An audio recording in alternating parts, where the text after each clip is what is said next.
अध्याय 6।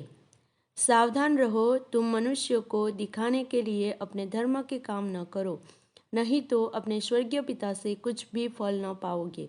इसलिए जब तू दान करे तो अपने आगे तुरही न बजवा, जैसे कपटी सभाओं और गलियों में करते हैं, ताकि लोग उनकी बड़ाई करें। मैं तुमसे सच कहता हूँ कि वे अपना प्रतिफल पा चुके। परंतु जब तू दान करे तो जो तेरा दाहिना हाथ करता है उसे तेरा बायां हाथ न जानने पाए, ताकि तेरा दान गुप्त रहे, और तब तेरा पिता जो गुप्त में देखता है तुझे प्रतिफल देगा। जब तू प्रार्थना करे तो कपटियों के समान न हो, क्योंकि लोगों को दिखाने के लिए आराधनालयों में और सड़कों के मोड़ों पर खड़े होकर प्रार्थना करना उनको अच्छा लगता है। मैं तुमसे सच कहता हूँ कि वे अपना प्रतिफल पा चुके। परंतु जब तू प्रार्थना करे तो अपनी कोठरी में जा और द्वार बंद करके अपने पिता से जो गुप्त में है प्रार्थना कर। तब तेरा पिता जो गुप्त में देखता है तुझे प्रतिफल देगा। प्रार्थना करते समय अन्य जातियों के समान बकबक न करो, क्योंकि वे समझते हैं कि उनके बहुत बोलने से उनकी सुनी जाएगी। इसलिए तुम उनके समान न बनो, क्योंकि तुम्हारा पिता तुम्हारे मांगने से पहले ही जानता है कि तुम्हारी क्या क्या आवश्यकताएं हैं। अतः तुम इस रीति से प्रार्थना किया करो, हे हमारे पिता, तू जो स्वर्ग में है, तेरा नाम पवित्र माना जाए, तेरा राज्य आए, तेरी इच्छा जैसी स्वर्ग में पूरी होती है वैसे पृथ्वी पर भी हो। हमारी दिन भर की रोटी आज हमें दे, और जिस प्रकार हमने अपने अपराधियों को क्षमा किया है वैसे ही तुम भी हमारे अपराधों को क्षमा कर। और हमें परीक्षा में न ला, परंतु बुराई से बचा, क्योंकि राज्य और पराक्रम और महिमा सदा तेरे ही है। इसलिए यदि तुम मनुष्य के अपराध क्षमा करोगे तो तुम्हारा स्वर्गीय पिता भी तुम्हें क्षमा करेगा, और यदि तुम मनुष्यों के अपराध क्षमा न करोगे तो तुम्हारा पिता भी तुम्हारे अपराध क्षमा न करेगा। जब तुम उपवास करो तो कपटियों के समान तुम्हारे मुंह पर उदासी न छाई रहे, क्योंकि वे अपना मुंह बनाए रहते हैं ताकि लोग उन्हें उपवासी जाने। मैं तुमसे सच कहता हूँ कि वे अपना प्रतिफल पा चुके। परंतु जब तू उपवास करे तो अपने सिर पर तेल मल और मुंह धो, ताकि लोग नहीं परंतु तेरा पिता जो गुप्त में है तुझे उपवासी जाने। इस दशा में तेरा पिता जो गुप्त में देखता है तुझे प्रतिफल देगा। अपने लिए पृथ्वी पर धन इकट्ठा न करो, जहाँ कीड़ा और काई बिगाड़ते हैं और जहाँ चोर सेंध लगाते और चुराते हैं। परंतु अपने लिए स्वर्ग में धन इकट्ठा करो, जहाँ न तो कीड़ा और न काय बिगाड़ते हैं और जहाँ चोर न सेंध लगाते और न चुराते हैं। क्योंकि जहाँ तेरा धन है वहाँ तेरा मन भी लगा रहेगा।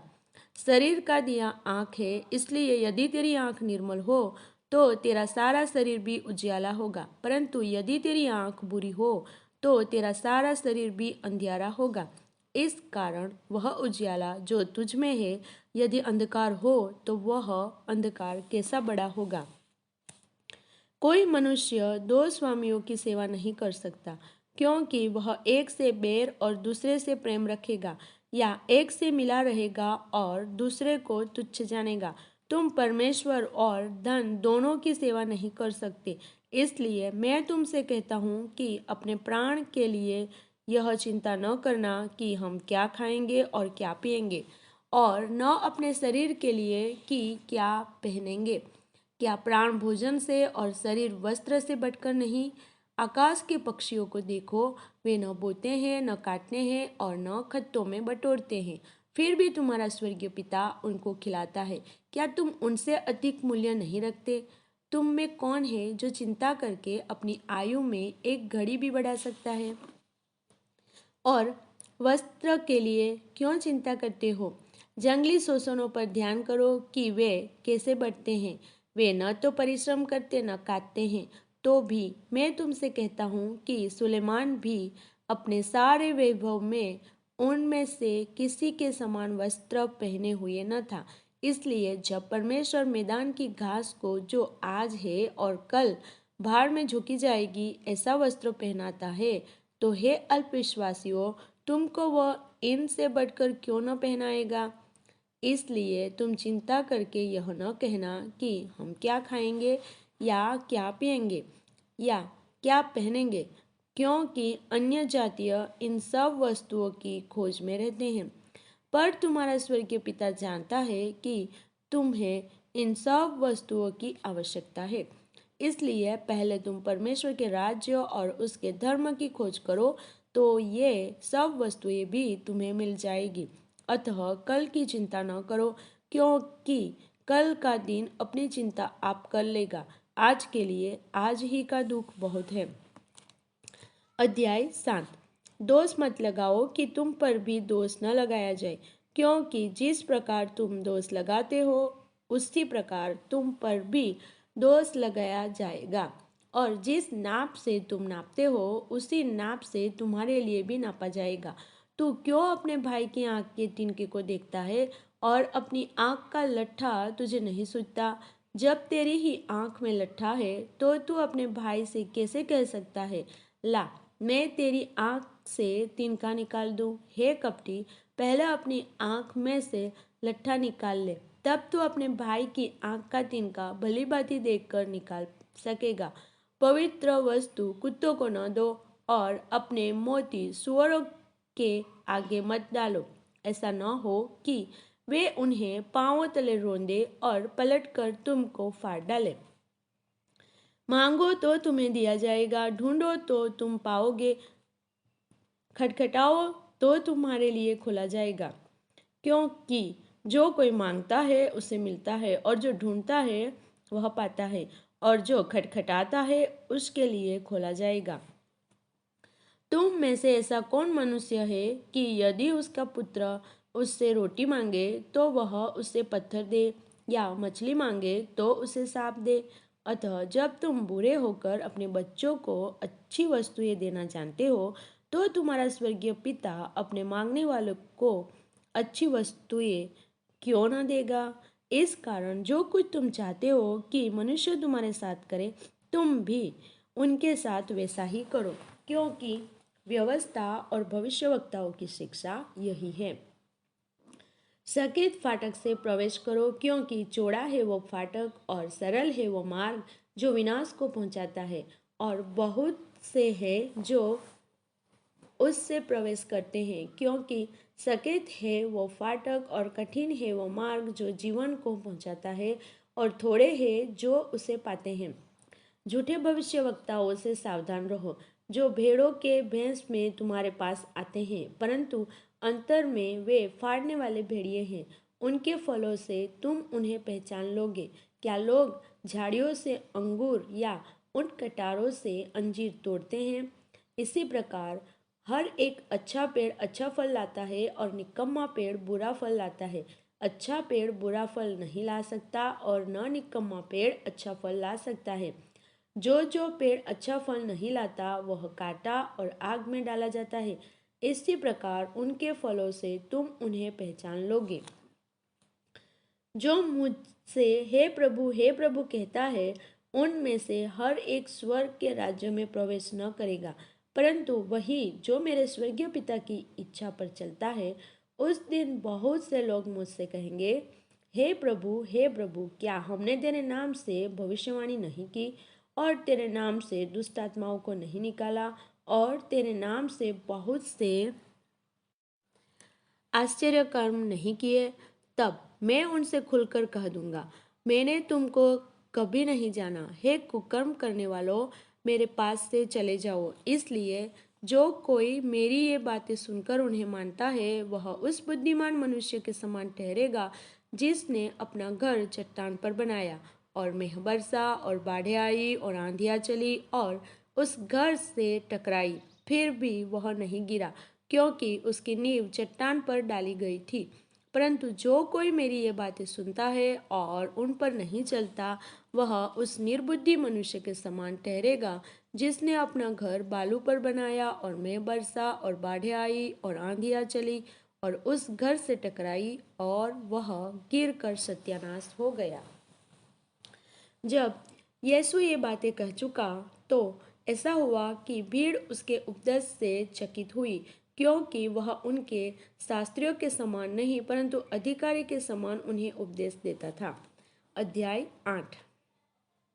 जब वह उस पहाड़ से उतरा तो एक बड़ी भीड़ उसके पीछे हो ली, और देखो, एक कोढ़ी ने पास आकर उसे प्रणाम किया और कहा, हे प्रभु, यदि तू चाहे तो मुझे शुद्ध कर सकता है। यीशु ने हाथ बढ़ाकर उसे छुआ और कहा, मैं चाहता हूँ तू शुद्ध हो जा। और वह तुरंत कोढ़ से शुद्ध हो गया। यीशु ने उससे कहा, देख, किसी से न कहना, परंतु जाकर अपने आप को याजक को दिखा और जो चढ़ावा मूसा ने ठहराया है उसे चढ़ा, ताकि लोगों के लिए गवाही हो।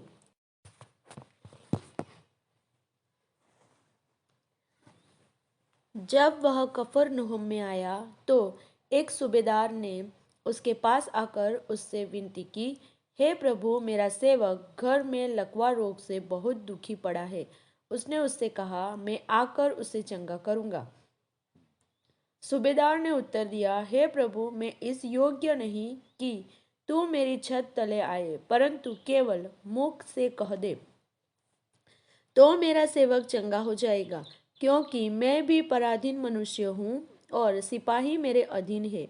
जब मैं एक से कहता हूँ जा तो वह जाता है, और दूसरे से आ तो वह आता है, और जब अपने दास से कहता हूँ यह कर तो वह करता है। यह सुनकर यीशु को अचंभा हुआ और जो उसके पीछे आ रहे थे उनसे कहा, मैं तुमसे सच कहता हूँ कि मैंने इस्राएल में भी ऐसा विश्वास नहीं पाया। और मैं तुमसे कहता हूँ कि पूर्व और पश्चिम से बहुत से लोग आकर अब्राहम और इसहाक और याकूब के साथ स्वर्ग के राज्य में बैठेंगे, परंतु राज्य के संतान बाहर अंधकार में डाल दिए जाएंगे, वहां रोना और दांतों का पीसना होगा। तब यीशु ने सूबेदार से कहा, जा, जैसा तेरा विश्वास है वैसा ही तेरे लिए हो। और उसका सेवक उसी घड़ी चंगा हो गया।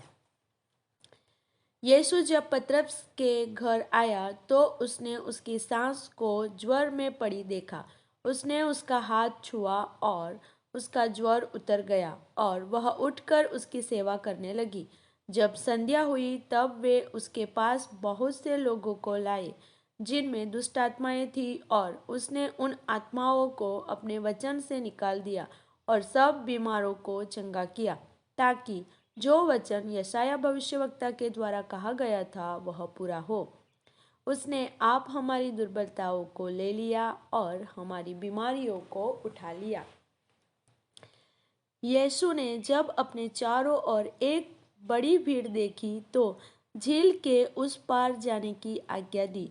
तब एक शास्त्री ने पास आकर उससे कहा, हे गुरु, जहाँ कहीं तू जाएगा मैं तेरे पीछे हो लूँगा। यीशु ने उससे कहा, लोमड़ियों को भट और आकाश के पक्षियों के बसेरे होते हैं, परंतु मनुष्य के पुत्र के लिए सिर धरने के भी जगह नहीं है। एक और चेले ने उससे कहा, हे प्रभु, मुझे पहले जाने दे कि अपने पिता को गाड़ दूं। यीशु ने उससे कहा, तू मेरे पीछे हो ले और मुर्दों को अपने मुर्दे गाड़ने दे। जब वह नाव पर चढ़ा तो उसके चेले उसके पीछे हो लिए, और देखो, झील में एक ऐसा बड़ा तूफान उठा कि नाव लहरों से ढकने लगी और वह सो रहा था। तब चेलों ने पास आकर उसे जगाया और कहा, हे प्रभु, मुझे बचा, हम नष्ट हुए जाते हैं। उसने उनसे कहा, हे अल्पविश्वासियों, क्यों डरते हो? तब उसने उठकर आंधी और पानी को डांटा और सब शांत हो गया। और वे अचंभा करके कहने लगे, यह कैसा मनुष्य है कि आंधी और पानी भी उसकी आज्ञा मानते हैं। तब वह उस पार गदरेनियों के देश में पहुंचा तो दो मनुष्य जिनमें दुष्ट आत्माएं थी कब्रों से निकलते हुए उससे मिले। वे इतने प्रचंड थे कि कोई उस मार्ग से जा नहीं सकता था। उन्होंने चिल्लाकर कहा, हे परमेश्वर के पुत्र, हमारा तुझसे क्या काम? क्या तू समय से पहले हमें दुख देने यहाँ आया है? उनसे कुछ दूर बहुत से सूअरों का एक झुंड चल रहा था। दुष्ट आत्माओं ने उससे यह कहकर विनती की, यदि तू हमें निकालता है तो सूअरों के झुंड में भेज दे। उसने उनसे कहा, जाओ। और वे निकलकर सूअरों में बैठ गए, और देखो, सारा झुंड कड़ाड़े पर से झपटकर पानी में जा पड़ा और डूब मरा। उनके चरवाहे भागे और नगर में जाकर ये सब बातें और जिनमें दुष्टात्माएं थी उनका सारा हाल कह सुनाया। तब सारे नगर के लोग यीशु से भेंट करने को निकल आए और उसे देखकर विनती की कि हमारी सीमा से बाहर चला जा। अध्याय 9। फिर वह नाव पर चढ़कर पार गया और अपने नगर में आया, और देखो, कई लोग लकवा के एक रोगी को खाट पर रखकर उसके पास लाए। यीशु ने उनका विश्वास देखकर उस लकवे के रोगी से कहा, हे पुत्र, ढाढ़स बांध, तेरे पाप क्षमा हुए। इस पर कई शास्त्रियों ने सोचा, यह तो परमेश्वर की निंदा करता है। यीशु ने उनके मन की बातें जानकर कहा, तुम लोग अपने अपने मन में बुरा विचार क्यों कर रहे हो? सहज क्या है, यह कहना तेरे पाप क्षमा हुए, या यह कहना उठ और चल फिर? परंतु इसलिए कि तुम जान लो कि मनुष्य के पुत्रों को पृथ्वी पर पाप क्षमा करने का अधिकार है। तब उसने लकवे के रोगी से कहा, उठ, अपनी खाट उठा और अपने घर चला जा। वह उठकर अपने घर चला गया। लोग यह देखकर डर गए और परमेश्वर की महिमा करने लगे, जिसने मनुष्यों को ऐसा अधिकार दिया है। वहां से आगे बढ़कर यीशु ने मत्ती नामक एक मनुष्य को महसूल की चौकी पर बैठे देखा और उससे कहा, मेरे पीछे हो ले। वह उठकर उसके पीछे हो लिया। जब वह घर में भोजन करने के लिए बैठा तो बहुत से महसूल लेने वाले और पापी आकर यीशु और उसके चेलों के साथ खाने बैठे। यह देखकर फरीसियों ने उसके चेलों से कहा, तुम्हारा गुरु महसूल लेने वालों और पापियों के साथ क्यों खाता है? यह सुनकर यीशु ने उनसे कहा, वैद्य भले चंगों के लिए नहीं परंतु बीमारों के लिए आवश्यक है। इसलिए तुम जाकर इसका अर्थ सीख लो। मैं बलिदान नहीं परंतु दया चाहता हूँ, क्योंकि मैं धर्मियों को नहीं परंतु पापियों को बुलाने आया हूँ। तब यूहन्ना के चेलों ने उसके पास आकर कहा, क्या कारण है कि हम और फरीसी इतना उपवास करते हैं, पर तेरे चेले उपवास नहीं करते? यीशु ने उनसे कहा, क्या बाराती जब तक दूल्हा उनके साथ है शोक कर सकते हैं? पर वे दिन आएंगे जब दूल्हा उनसे अलग किया जाएगा। उस समय वे उपवास करेंगे। कोरे कपड़े का पैबंद पुराने वस्त्रों पर कोई नहीं लगाता, क्योंकि वह पैबंद उस वस्त्र से कुछ और खींच लेता है और वह अधिक फट जाता है। और लोग नया दाखरस पुरानी मशकों में नहीं भरते हैं, क्योंकि ऐसा करने से मशकें फट जाती है और दाखरस बह जाता है और मशकें नष्ट हो जाती है। परंतु नया दाखरस नई मशकों में भरते हैं और वे दोनों बचे रहते हैं। वह उनसे ये बातें कह ही रहा था कि देखो, एक सरदार ने आकर उसे प्रणाम किया और कहा, मेरी पुत्री अभी मरी है, परंतु चलकर अपना हाथ उस पर रख तो वह जीवित हो जाएगी। यीशु उठकर अपने चेलों समेत उसके पीछे हो लिया, और देखो, एक स्त्री ने, जिसको 12 वर्ष से लहू बहने का रोग था, पीछे से आकर उसके वस्त्र के आंचल को छू लिया, क्योंकि वह अपने मन में कहती थी, यदि मैं उसके वस्त्र ही को छू लूंगी तो चंगी हो जाऊंगी। यीशु ने फिर कर उसे देखा और कहा, पुत्री, ढाढ़स बांध, तेरे विश्वास ने तुझे चंगा किया है। अतः वह स्त्री उसी घड़ी चंगी हो गई। जब यीशु उस सरदार के घर में पहुंचा और बांसुरी बजाने वालों और भीड़ को हुल्लड़ मचाते देखा, तब कहा, हट जाओ, लड़की मरी नहीं पर सोती है। इस पर वे उसकी हंसी करने लगे। परंतु जब भीड़ निकाल दी गई तो उसने भीतर जाकर लड़की का हाथ पकड़ा और वह जी उठी, और इस बात की चर्चा उस सारे देश में फैल गई। जब यीशु यीशु वहां से आगे बढ़ा तो दो अंधे उसके पीछे यह पुकारते हुए चले, हे दाऊद की संतान, हम पर दया कर। जब वह घर में पहुंचा तो वे अंधे उसके पास आए और यीशु ने उनसे कहा, क्या तुम्हें विश्वास है कि मैं यह कर सकता हूँ? उन्होंने उससे कहा, हाँ प्रभु। तब उसने उनकी आंखें छूकर कहा, तुम्हारे विश्वास के अनुसार तुम्हारे लिए हो, और उनकी आंखें खुल गई। यीशु ने उन्हें चिताकर कहा, सावधान, कोई इस बात को न जाने। पर उन्होंने निकलकर सारे देश में उसका यश फैला दिया। जब वे बाहर जा रहे थे तो देखो, लोग एक गूंगे को जिसमें दुष्टात्मा थी उसके पास लाए, और जब दुष्टात्मा निकाल दी गई तो गूंगा बोलने लगा। इस पर भीड़ ने अचंभा करके कहा, इस्राएल में ऐसा कभी नहीं देखा गया। परंतु फरीसियों ने कहा, यह तो दुष्टात्माओं के सरदार की सहायता से दुष्टात्माओं को निकालता है। यीशु सब नगरों और गांवों में फिरता रहा और उनके आराधनालयों में उपदेश करता और राज्य का सुसमाचार प्रचार करता और हर प्रकार की बीमारी और दुर्बलता को दूर करता रहा। जब उसने भीड़ को देखा तो उसको लोगों पर तरस आया, क्योंकि वे उन भेड़ों के समान जिनका कोई रखवाला न हो, व्याकुल और भटके हुए से थे। तब उसने अपने चेलों से कहा, पके खेत तो बहुत है पर मजदूर थोड़े हैं, इसलिए खेत के स्वामी से विनती करो कि वह अपने खेत काटने के लिए मजदूर भेज दे। अध्याय 10।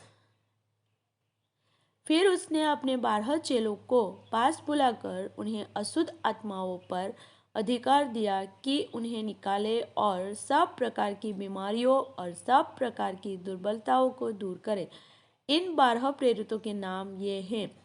पहला, समौन, जो पत्रोस कहलाता है, और उसका भाई अंद्रियास, जब्दी का पुत्र याकूब और उसका भाई यूहन्ना, फिलिप्पुस और बर्तुलमै, थोमा और महसूल लेने वाला मत्ती, हल्फई का पुत्र याकूब और तद्देई, समौन कनानी और यहूदा इस्करियोती जिसने उसे पकड़वा भी दिया। इन 12 को यीशु ने यह आज्ञा देकर भेजा, अन्य जातियों की ओर न जाना और सामरियों के किसी नगर में प्रवेश न करना, परंतु इस्राएल के घराने ही की खोई हुई भेड़ों के पास जाना। और चलते चलते यह प्रचार करो, स्वर्ग का राज्य निकट आ गया है। बीमारों को चंगा करो, मरे हुओं को जिलाओ, कोढ़ियों को शुद्ध करो, दुष्ट आत्माओं को निकालो। तुमने सेंतमेंत पाया है, सेंतमेंत दो। अपने पटुकों में न तो सोना और न रूपा और न तांबा रखना। मार्ग के लिए न झोली रखो, न 2 कुर्ते, न जूते और न लाठी लो, क्योंकि मजदूर को उसका भोजन मिलना चाहिए। जिस किसी नगर या गांव में जाओ तो पता लगाओ कि वहाँ कौन योग्य है, और जब तक वहाँ से न निकलो उसी के यहाँ रहो। घर में प्रवेश करते हुए उसको आशीष देना। यदि उस घर के लोग योग्य होंगे तो तुम्हारा कल्याण उन पर पहुँचेगा, परंतु यदि वे योग्य न हो तो तुम्हारा कल्याण तुम्हारे पास लौट आएगा। जो कोई तुम्हें ग्रहण न करे और तुम्हारी बातें न सुने, उस घर या उस नगर से निकलते हुए अपने पाँवों की धूल झाड़ डालो। मैं तुमसे सच कहता हूँ कि न्याय के दिन उस नगर की दशा से सदोम और अमोरा के देश की दशा अधिक सहने योग्य होगी। देखो, मैं तुम्हें भेड़ों के समान भेड़ियों के बीच में भेजता हूँ, इसलिए सांपों के समान बुद्धिमान और कबूतरों के समान भोले बनो। परंतु लोगों से सावधान रहो, क्योंकि वे तुम्हें महासभाओं में सौंपेंगे और अपनी पंचायतों में तुम्हें कोड़े मारेंगे। तुम मेरे लिए हाकिमों और राजाओं के सामने उन पर और अन्य जातियों पर गवाह होने के लिए पहुंचाए जाओगे। जब वे तुम्हें पकड़वाएंगे तो यह चिंता न करना कि हम किस रीति से या क्या कहेंगे, क्योंकि जो कुछ तुमको कहना होगा वह उसी घड़ी तुम्हें बता दिया जाएगा। क्योंकि बोलने वाले तुम नहीं हो, परंतु तुम्हारे पिता का आत्मा तुम में बोलता है। भाई भाई को और पिता पुत्र को घात के लिए सौंपेंगे, और बच्चे माता पिता के विरोध में उठकर उन्हें मरवा डालेंगे। मेरे नाम के कारण सब लोग तुमसे बैर करेंगे, पर जो अंत तक धीरज धरे रहेगा उसी का उद्धार होगा। जब वे तुम्हें एक नगर में सताए तो दूसरे को भाग जाना। मैं तुमसे सच कहता हूँ, तुम इस्राएल के सब नगरों में न फिर चुकोगे कि मनुष्य का पुत्र आ जाएगा। चेला अपने गुरु से बड़ा नहीं होता और न दास अपने स्वामी से। चेले का गुरु के और दास का स्वामी के बराबर होना ही बहुत है। जब उन्होंने घर के स्वामी को शैतान कहा तो उसके घर वालों को क्या कुछ न कहेंगे। इसलिए मनुष्य से मत डरना, क्योंकि कुछ ढका नहीं जो खोला न जाएगा, और न कुछ छिपा है जो जाना न जाएगा। जो मैं तुमसे अंधियारे में कहता हूँ उसे तुम उजियाले में कहो, और जो कान सुनते हो उसे छतों पर से प्रचार करो। जो शरीर को घात करते हैं पर आत्मा को घात नहीं कर सकते, उनसे मत डरना, पर उसी से डरो जो आत्मा और शरीर दोनों को नरक में नष्ट कर सकता है। क्या पैसे में दो गौरैयें नहीं बिकती? तो भी तुम्हारे पिता की इच्छा के बिना उनमें से एक भी भूमि पर नहीं गिर सकती। तुम्हारे सिर के बाल भी सब गिने हुए हैं, इसलिए डरो नहीं, तुम बहुत गौरैयों से बढ़कर हो। जो कोई मनुष्य के सामने मुझे मान लेगा उसे मैं भी अपने स्वर्गीय पिता के सामने मान लूंगा। पर जो कोई मनुष्य के सामने मेरा इनकार करेगा उससे मैं भी अपने स्वर्गीय पिता के सामने इनकार करूंगा। यह न समझो कि मैं पृथ्वी पर मिलाप कराने आया हूँ। मैं मिलाप कराने नहीं पर तलवार चलवाने आया हूँ। मैं तो आया हूँ कि मनुष्य को उसके पिता से और बेटी को उसकी माँ से और बहू को उसकी सास से अलग कर दूँ। मनुष्य के बैरी उसके घर ही के लोग होंगे। जो माता या पिता को मुझसे अधिक प्रिय जानता है वह मेरे योग्य नहीं, और जो बेटा या बेटी को मुझसे अधिक प्रिय जानता है वह मेरे योग्य नहीं। और जो अपना क्रूस लेकर मेरे पीछे न चले वह मेरे योग्य नहीं।